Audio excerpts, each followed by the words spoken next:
Le Bitcoin atteint les 120 000 $ et se dirige très rapidement vers les 150 000 $. Dans cette vidéo, nous allons voir les différents indicateurs qui nous montrent le début d'une alt season et surtout les altcoins qui pourraient faire un x10 avant la fin de cette année 2025. Donc bien évidemment, on commence cette fameuse vidéo avec une analyse du Bitcoin et on va parler de cette fameuse donnée qui tourne pas mal en ce moment sur les réseaux et que je trouve très intéressante à étudier. C'est une donnée qui nous montre les cycles de 4 ans sur la crypto-monnaie Bitcoin. Donc pour que je m'explique un peu sur ce qu'est un cycle de 4 ans sur Bitcoin. Donc déjà d'une, ce cycle, il commence de par le précédent point bas du dernier bear market qu'on a pu avoir. On va prendre l'exemple ici, bien évidemment, sur 2018 pour qu'on en ait un en entier jusqu'au prochain bear market qu'on va avoir. Donc là, le dernier qu'on a eu d'ailleurs, c'était sur l'année 2022. On va prendre également le point bas de ce fameux bear market. Et de ce point bas à ce point bas, en fait, on a tout simplement un cycle de 4 ans.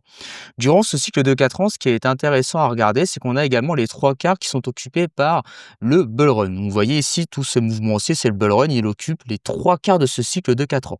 Et par contre, le dernier quart de ce cycle des 4 ans, on le voit ici à chaque fois, c'est reproduit en 2018, également en 2022, eh bien, c'est ce fameux bear market, donc qui dure généralement beaucoup moins de temps que le fameux bull run. C'est tout le temps comme ça.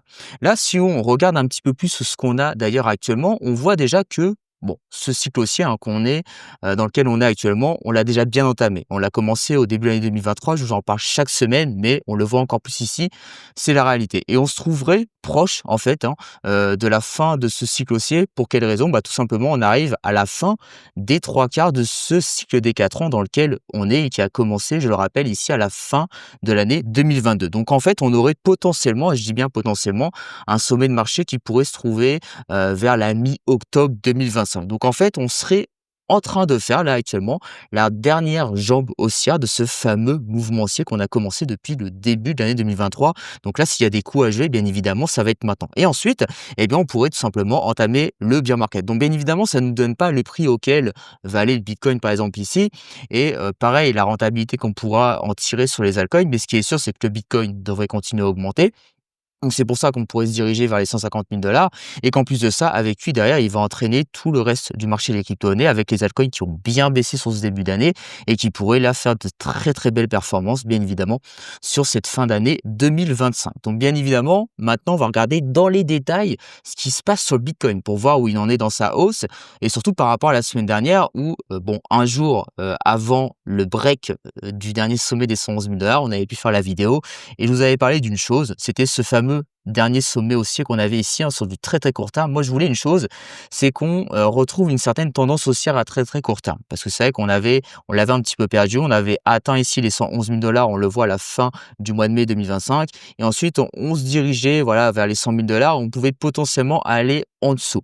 Mais bien évidemment, c'était pas encore le cas parce qu'on était dans un range entre les 100 000 $ et les 111 000 $ et que là, à partir de la semaine dernière, on se rapprochait de ce dernier sommet qu'il fallait absolument avoir un sommet qui soit plus haut que le précédent ici pour se dire OK, on va pas aller plus bas, c'est déjà retourné aux 100 000 $, aller encore plus bas que ça et surtout ensuite eh bien potentiellement aller retravailler les 111 000 $ qui était le dernier sommet haussier et peut-être aller plus haut. Bon, ce qui s'est fait quelques jours après que derrière, on a fait un sommet qui était largement plus haut que le précédent et puis en plus de ça, directement, on a cassé les 111 000 $. Donc on le voit maintenant, on a un Bitcoin qui est aux 120 000 $. Donc ça déjà, c'est un très bon signe. On a un Bitcoin qui maintenant se dirige directement vers les 150 000 $. Donc d'ailleurs, c'est une donnée que je vous donne depuis quasiment la fin du mois de mai. On le voit en 2022 juste ici. Je vous avais déjà fait une vidéo comme quoi le Bitcoin pourrait atteindre les 150 000 $. Donc n'hésitez pas à la regarder. D'ailleurs, elle est très intéressante. Je vous montre pourquoi on pourrait aller vers ce niveau de prix. Il y a une zone d'intérêt d'ailleurs que vous voyez juste ici, la zone d'extension. Donc n'hésitez pas à regarder cette fameuse vidéo. Après, ce qu'on remarque quand même, si on dézoome un petit peu tout ça, c'est que le prix du Bitcoin se trouve toujours dans cette fameuse zone d'extension. La zone d'extension, c'est une zone d'extension de Fibonacci que j'ai pu tracer sur le précédent mouvement baissier, tout le bear market de 2022 en fait. Ça me donne quoi? Ça me donne des niveaux de prix qui sont plus hauts que le précédent point haussier qu'on avait pu avoir en fin d'année 2021 qui se trouvait quasiment vers les 70 000 $. Donc en fait, ça me donne une zone de niveau de prix, un nouveau niveau de prix bien évidemment, vers lequel le Bitcoin pourrait aller, donc pour le coup, il y est allé et surtout, zone de prix dans laquelle le, bitcoin, lui, de son côté, va commencer à ralentir et peut-être même se retourner pour terminer son cycle haussier et commencer un cycle baissier. On le voit au contact de cette zone d'extension, on a un bitcoin qui a vraiment drastiquement ralenti, hein. C'était au début de l'année 2025. Ensuite, on a baissé vers les 73 000 $. On est revenu assez récemment vers cette zone d'extension et pour l'instant, on se trouve encore dedans. Donc la prochaine étape, c'est quoi? Je vais vous le dire, hein, très exactement. La prochaine étape sur les prochaines semaines, ça va être de casser cette zone d'extension qui se termine quasiment jusqu'au, on le voit ici, 122 000 $. En fait, il faut absolument qu'on sorte de cette fameuse zone d'extension pour au final aller tranquillement vers les 150 000 $. À partir du moment où on sort de cette zone, on va aller très facilement vers les 150 000 $. Voilà, ça va se faire vraiment hyper facilement. Ce qui fait que, vu qu'on a un Bitcoin qui est performant, qui reste haussier, parce que je le rappelle, le Bitcoin est haussier depuis le début de l'année 2023 et là, il nous prouve encore plus parce qu'il est en train de sortir de sa stabilisation avec un sommet qui n'arrivait vraiment pas à casser à la hausse.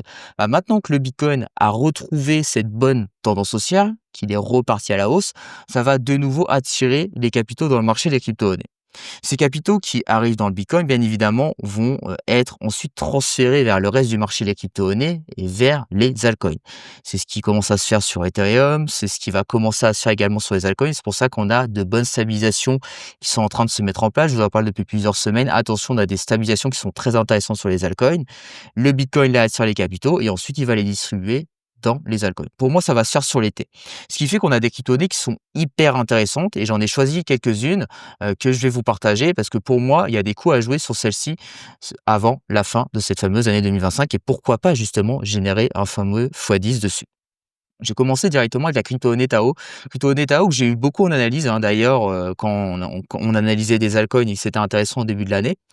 Parce qu'effectivement, en fait, Tao a fait une très, très grosse performance, hein, sur la fin de l'année 2023 jusqu'au début de l'année 2025. Ensuite, on a vu que, bon, plutôt mi-2024, on a vu que ça commençait, voilà, à dessiner certaines tendances baissières. On est plutôt dans un range. On le voit ici, on avait même analysé Tao ici, c'était à la fin, du mois d'avril où on retournait sur un support. Vous voyez ici, on a vraiment un support vers les 194 $. On a bien rebondi dessus et là, on est revenu vers le milieu, on peut dire, de ce range. Alors je vais quand même, heu mettre une droite pour voir un petit peu où se trouve le haut de ce range, mais on se trouverait quasiment ici. Pas loin en fait du dernier sommet haussier qu'on a pu avoir sur Tao. Là, on se trouve vraiment au milieu de ce range, donc assez intéressant. Alors, est-ce qu'un prix d'achat ici, ça serait intéressant? Moi, j'aurais plutôt fait là. Qu'on en avait parlé là dernièrement, c'était vers le mois d'avril 2025. Après, ça n'empêche pas que si on a donc Tao qui se stabilise plutôt bien ici, parce qu'en fait, à voir si là, il pète complètement comme ça, et là, pour le coup, bah, pour moi, c'est pas trop intéressant d'en avoir parce qu'il va aller en haut de son range. Après, on sait pas ce qui peut se passer, hein. Ça se trouve, Tao ne va pas spécialement refaire un nouveau sommet et ça, on peut pas vraiment le savoir. Ainsi, je pense qu'il peut largement faire une très, très bonne performance et casser ce précédent sommet qu'il avait posé ici initialement en 2024. Mais pour se positionner avec le moins de risque possible, bien évidemment, va falloir qu'on ait un Tao qui soit un petit peu moins en tendance haussière, qui se stabilise un peu, qui confirme également ici ce niveau, hein, qui se trouve au milieu de ce fameux range. Et ensuite, pourquoi pas acheter? Ou pourquoi pas aussi attendre, hein. Peut-être que Tao va pas commencer à exploser maintenant et dans les quelques semaines, il va revenir vers ces niveaux de prix ici des 194 $, vers ce support et qu'on pourra en acheter. C'est possible. En tout cas, bon, il est très bien localisé quand même et on est dans une très, très bonne phase de stabilisation qui pourrait annoncer, voilà, le début, d'un nouveau cycle aussi en fait sur Tao. Surtout si Bitcoin lui continue à accumuler des capitaux, continue à pousser vers les 150 000 $. Parce qu'ensuite, c'est pas compliqué, les capitaux vont tout simplement aller vers les altcoins. Donc voilà, Tao à surveiller, on va revenir dessus. Il y a également la crypto-monnaie Hype, hein, on en a beaucoup entendu parler, surtout là depuis quelques semaines et même quelques mois, parce que c'est une crypto-monnaie qui, au contraire des autres, a été très résiliente et qui du coup, vous l'avez vu hein, juste ici, depuis le mois d'avril 2025, a pu commencer son fameux mouvement haussier, ou du moins repris son mouvement haussier. On avait eu voilà le listing ici, on avait une poussée, mais ça c'est comme d'habitude. Ensuite, on avait une stabilisation qui s'était mise en place ici. Et généralement, faut faire attention à ça parce que ces stabilisations, elles veulent tout rien dire. On a vu un petit peu la même chose d'ailleurs sur l'action Coinbase, hein, quand elle a été cotée en bourse, hausse, stabilisation, grosse baisse. Et là, on voit Coinbase qui est en train d'exploser. Bah là, vous voyez, c'est un petit peu la même chose, hein. Ça n'échappe pas à cette règle. Donc, on a pu avoir ici un point bas qui se trouvait très proche de ce fameux point qu'on avait eu ici directement en listing. C'est généralement ce qu'on fait un petit peu. Et on a directement démarré le mouvement haussier. Donc là, on le voit, hein, Hype et tu es en train de faire des creux, des sommets qui sont de plus en plus hauts. Des creux et des sommets qui sont ascendants. Donc pour le coup, on est dans une certaine tendance haussière et là, on vient tout juste, hein, d'ailleurs, de casser ce dernier sommet qu'on avait posé, hein, directement ici, à la mi-juin. On avait une petite baisse quand même et là, on a pris une bonne reprise en W. On le voit, il y a une grosse présence d'acheteurs qui se sont dit: «OK, on va plus haut que le précédent sommet qu'on a initié ici» et là, c'est reparti. Donc pour moi, Hype, fait partie également des crypto-monnaies qui vont bien évoluer jusqu'à la fin de cette année 2025 dans le sens où pareil, si le Bitcoin reste en tendance haussière, si le Bitcoin continue à pousser vers les 150 000 et au bout d'un moment distribue ses capitaux vers les altcoins, ça va faire partie de l'une des crypto-monnaies, hein, parmi celles que je vais, vous dire ici, parmi celles que je vous ai dit également avec Tao, qui va surperformer le marché des crypto-monnaies. Voilà. On a, quand même un niveau ici à surveiller, c'est la zone d'extension. Vous voyez, j'utilise beaucoup les zones d'extension. D'ailleurs, si vous voulez comprendre un petit peu comment, moi, je vais analyser mes crypto-monnaies pour savoir les acheter et surtout les vendre au bon moment, vous allez en description de cette vidéo, vous cliquez sur le lien qui se trouve dans la description de cette vidéo. C'est un atelier gratuit dans lequel je vous explique ces choses-là. Pourquoi je vais choisir telle crypto-monnaie par rapport à une autre, pourquoi je vais acheter à tel moment, pourquoi je vais la vendre également à tel moment. Les conditions de vente, vous les avez directement ici et si vous souhaitez qu'on en discute ensemble par rapport à vous, votre profil et surtout ce que vous souhaitez atteindre dans la vie, eh bien, on peut en discuter, il y a aucun souci. Voilà, donc cette zone d'extension est vraiment à surveiller. J'utilise beaucoup pour voir les prochains niveaux de prix en découverte de prix dès qu'on a cassé le précédent sommet haussier pour voir où est-ce que l'actif va potentiellement se retourner vers un cycle baissier ou même ralentir. Ça me montre vraiment des zones de résistance. Il faut savoir que ces zones d'extension de Fibonacci, quand vous la posez sur un point, enfin un cycle baissier ou plutôt une tendance baissière, on le voit ici, hein, je prends le point haut, la tendance baissière jusqu'au point bas, et bien derrière, ça va vous afficher une zone d'extension entre le niveau 1,618, donc c'est les niveaux au-dessus du niveau 1 de Fibonacci et le niveau 2. Voilà. Et quand on arrive dans cette zone, on a généralement vraiment une résistance de prix. On le voit d'ailleurs ici sur Bitcoin, hein, ça a très très bien fonctionné. Ça a fonctionné sur plein d'autres actifs. Ça a fonctionné également de différentes, hein, manières, hein, sur le Bitcoin et ça, voilà, il y a longtemps en arrière. Voilà, c'est à surveiller. On approche de cette zone d'extension. Ça veut pas dire que c'est la fin, attention, hein, mais ça veut dire que potentiellement on va avoir un prix qui va peut-être ralentir. Donc jusqu'à la fin de l'été, hein, ça peut peut-être arriver. Et ensuite, à l'automne, on va plus haut que ça si, bah, évidemment, le Bitcoin reste en tendance haussière. Ensuite, je vais vous parler également d'une crypto-monnaie qui est très intéressante, qu'on avait pu analyser d'ailleurs il y a quelques mois. On me l'avait proposé, je vous avais dit: «Moi, ça m'intéresse pas du tout». Pourquoi? On l'avait analysé à ce moment-là, donc vous voyez, j'avais gardé mes dessins parce que tout simplement, elle était dans une tendance haussière. Moi, j'achète pas un actif qui est en pleine tendance haussière comme ça, on le voit ici, même s'il y a des creux de sommets qui sont ascendants. Derrière, vous achetez, un actif qui est en pleine phase de distribution. Comme son nom l'indique, une phase de distribution, c'est quoi? C'est une phase dans laquelle, bah, ceux qui ont acheté tout en bas sont en train de distribuer, leur rentabilité ou surtout, leurs crypto-monnaies qu'ils ont achetées tout en bas. Donc s'ils les distribuent, ça veut dire qu'ils les vendent avec des rentabilités. Vous les achetez, vous avez même pas fait de la rentabilité. Donc ce qui fait que si derrière il y a un mouvement baissier, vous allez tout simplement perdre de l'argent très rapidement. Alors que eux, de leur côté, ceux qui ont acheté au meilleur moment, ils auront déjà revendu, ils auront déjà fait des rentabilités et eux, ils vont attendre la fin de la baisse pour investir pendant que vous allez revendre parce que vous avez perdu de l'argent et malheureusement, vous savez pas quoi faire. Ça vous saoule et vous capitulez. Comme ça que fonctionnent bien évidemment les marchés financiers. Ensuite, bah, qu'est-ce qu'on a eu derrière? On a eu un mouvement baissier, hein, comme j'avais pu un petit peu l'expliquer, le pourquoi du comment j'achetais pas ça, parce qu'on pouvait avoir un mouvement baissier derrière très rapidement. Ce qui s'est fait, hein, depuis le début de l'année 2025 et ensuite on a affiché un certain point bas. On le voit ici, hein, qui a atteint également quasiment le dernier point bas qu'on avait ici. Donc vous voyez, ça s'est reproduit sur Hype, ça s'est produit également sur Morpho ici, ça s'est produit sur plein de crypto-monnaies, hein.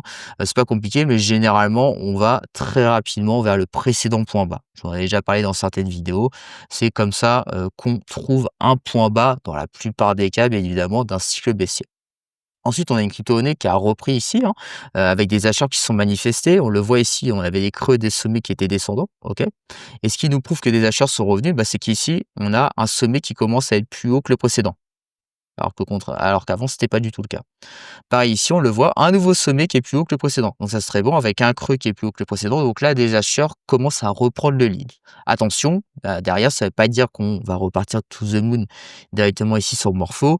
J'ai tracé ici cette résistance du premier arrêt, c'est pas pour rien parce que justement, généralement, c'est une résistance qui marque un certain point d'arrêt après une grosse tendance baissière, une fois également que les acheteurs ont repris le lead. Ça permet en fait de confirmer que les acheteurs sont bien présents, qu'ils sont prêts à être plus performants que les vendeurs, mais que par contre, attention, voilà, va encore y avoir un petit peu de bataille entre les deux et que du coup, ça va encore se restabiliser pour pourquoi pas descendre un petit peu plus bas, par exemple vers ces niveaux de prix, et là réfléchir, avoir un meilleur niveau d'achat en fait. Un niveau d'achat qui soit un peu moins risqué que là, on ne sait pas du tout ce que ça va faire et avec, beaucoup moins de risques et en plus de ça, avec plus de rentabilité au final si, ça augmente. OK?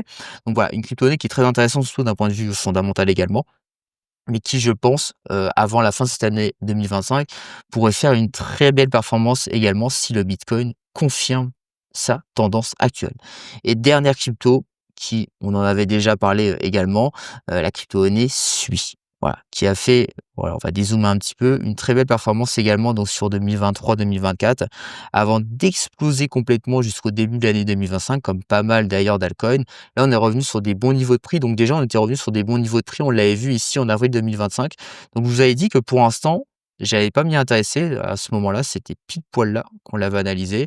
On avait la localisation qui était bien. On le voit ici, on est en pleine zone d'achat. Donc ça veut dire que le prix recommence à être intéressant. Par contre, je voulais vraiment, moi, que le prix aille complètement dans cette zone et qu'il se stabilise vraiment bien dedans pour me dire: «OK, ouais, là, on est bien localisé». En plus de ça, les acheteurs sont en train de stabiliser le prix pour mettre fin à ces tendances baissières où les vendeurs avaient pris le dessus et derrière, on a beaucoup moins de risques et c'est beaucoup plus parlant, d'avoir un mouvement haussier par la suite. Donc là, on a rebondi directement à l'entrée de cette zone. On le voit ici, on a établi un certain petit sommet là à, court terme, donc vers le mois de mai 2025. Ensuite, on l'a rebaissé et là, pareil, on a un certain rebond. Bon, personnellement, je suis pas trop fan de ça pour l'instant, je suis pas trop fan d'acheter ça également. Je préfère que ça rebaisse en fait ici et que ici on voit de nouveau pourquoi pas quelque chose comme ça qui se forme et même quelque chose qui soit un petit peu plus haut que ce précédent point bas. On le voit ici d'ailleurs, mais on a un point bas ici, OK, un point bas qui est plus haut que le précédent là, donc pourquoi pas revenir juste ici, refaire une petite stabilisation comme ça et OK, là, il structure en W, des achats qui veulent aller plus haut, là, OK, ça sera possible effectivement, heu, d'avoir un achat qui soit réfléchi avec un risque également très limité. Bon, en tout cas, je la mets dans mes crypto-monnaies et qui pourrait faire une très, très bonne performance sur la fin de l'année, 2025. Pour moi, les acheteurs sont bien présents, à voir bien évidemment si ça tient et à voir comment ça pourrait se comporter si on a donc un nouveau petit creux là qui vient se former ici et donc une petite stabilisation qui nous permettrait de nous positionner en toute sécurité que se positionner là sur vraiment, 3 dernières se les 4 dernières semaines qui sont complètement haussières où là, c'est quand même un petit peu dangereux parce que ça pourrait un tout petit peu baisser. Voilà. Voilà en tout cas mon avis sur ces fameux, altcoins qui pourraient exploser avant la fin de l'année 2025. Donc si vous voulez, comprendre comment, je trouve ces fameuses crypto-monnaies, comment j'arrive également à optimiser mes points d'achat, mes points de vente pour vraiment, gagner de l'argent sur le marché des crypto-monnaies, maximiser mes performances et surtout générer des compléments de revenus. Vous allez en description de cette vidéo, vous cliquez sur le lien qui se trouve dans cette description et vous aurez justement un atelier gratuit dans lequel je vous explique tout ça en détail. Sinon, nous, on se retrouve la semaine prochaine. Ciao.